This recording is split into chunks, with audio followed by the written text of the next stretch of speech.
জিনিসটা এসআইআর না, কিন্তু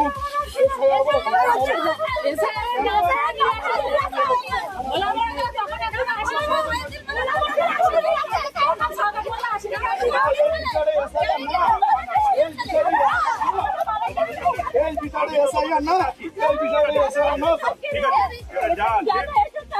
আপনি যা বলবেন আমি মেনে নেব।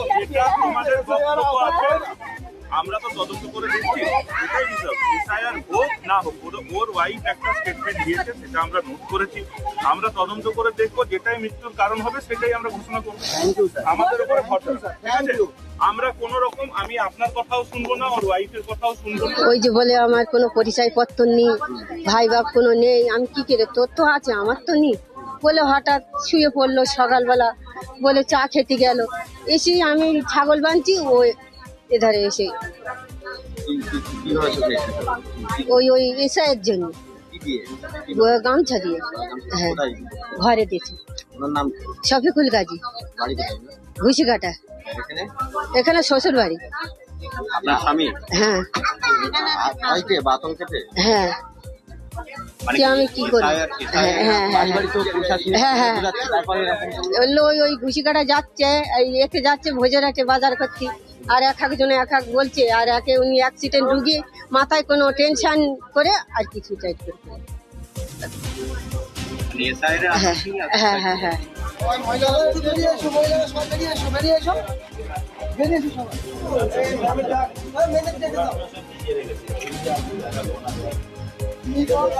গতকাল পর্যন্ত 7 জন মারা গিয়েছিল এই এসআইআর এর আতঙ্কে। আজকে ফের আমাদের ভাঙড়ের আমাদের রফিকুল গাজী, হ্যাঁ শফিকুল গাজী, বয়স মাত্র 35 বছর।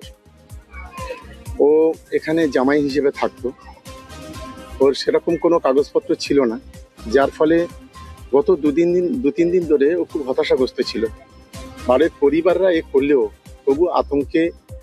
তবু সে গলায় দড়ি দিয়ে মারা গেছে। আমরা ইতিমধ্যে আমাদের নেতা অভিষেক বন্দ্যোপাধ্যায়ের সঙ্গে যোগাযোগ করেছি। উনি অবশ্যই বলেছেন যে তুমি যাও, পরিবারের পাশে দাঁড়াও, আমরা সব ধরনের সহযোগিতা করব। দেখুন, এটা সম্পূর্ণ বিজেপির চক্রান্ত। বিজেপি চাইছে এই মৃত্যুর হোলি খেলা করতে। আজকে সেই মৃত্যুর হোলি খেলাটা গোটা বাংলা জুড়ে চলছে। একের পর এক মানুষ এই এসআইআর আতঙ্কে মারা যাচ্ছে। আমি জানি বিষয়টা, এখনো তার গান শুনলে কিছু জ্ঞান বার হবে, দেখতে পারো।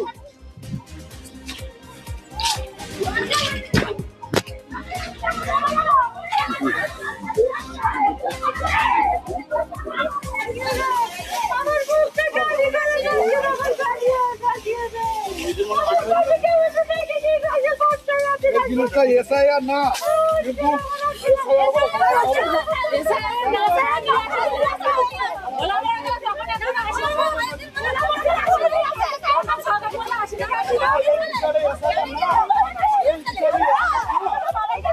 এই বিষয়ে এসআইআর না, এই বিষয়ে এসআইআর না। আপনি যা বলবেন আমি মেনে নেব। আমরা তো তদন্ত করে দেখছি, এটাই হিসাব। এসআইআর হোক না হোক, ওর ওয়াইফ একটা স্টেটমেন্ট দিয়েছে, সেটা আমরা নোট করেছি। আমরা তদন্ত করে দেখবো, যেটাই মৃত্যুর কারণ হবে সেটাই আমরা ঘোষণা করবো। আমাদের উপরে ভরসা, ঠিক আছে? আমরা কোন রকম, আমি আপনার কথাও শুনবো না, ওর ওয়াইফের কথাও শুনবো না। এসব হচ্ছে বলে আমি কি করে বাপ মার কাছে যাই? আমার তো বলতে কোনো বাপের কোনো গানা নেই, তুই আমাকে ছেলে বলতি হঠাৎ একটা নেশা কিছু করি। এবারে সকালবেলা উঠবো ভালো। আসল বাড়ি কোথায়? আসল বাড়ি এত টেনশন করার কারণ?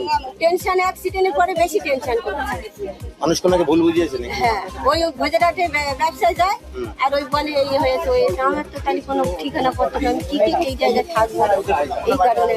আজকের এসআইআর নিয়ে কোনো আতঙ্কের কোনো কারণ থাকতেই পারে না। এসআইআর প্রক্রিয়াকরণ 2002 সালে হয়েছিল, আর বর্তমান 2025 সালে 4 নভেম্বর থেকে আজকের এসআইআর প্রক্রিয়াকরণ পশ্চিমবঙ্গ সহ 12টি রাজ্যে হচ্ছে। এর আগে হয়েছে বিহারে, এসআইআর প্রক্রিয়াকরণ হয়ে গিয়েছে। সেখানে একটিও জনপ্রাণীর আর মৃত্যুর খবর পাওয়া যায়নি। কেবলমাত্র অপদার্থ তুগলুকি সিদ্ধান্তের নায়িকা,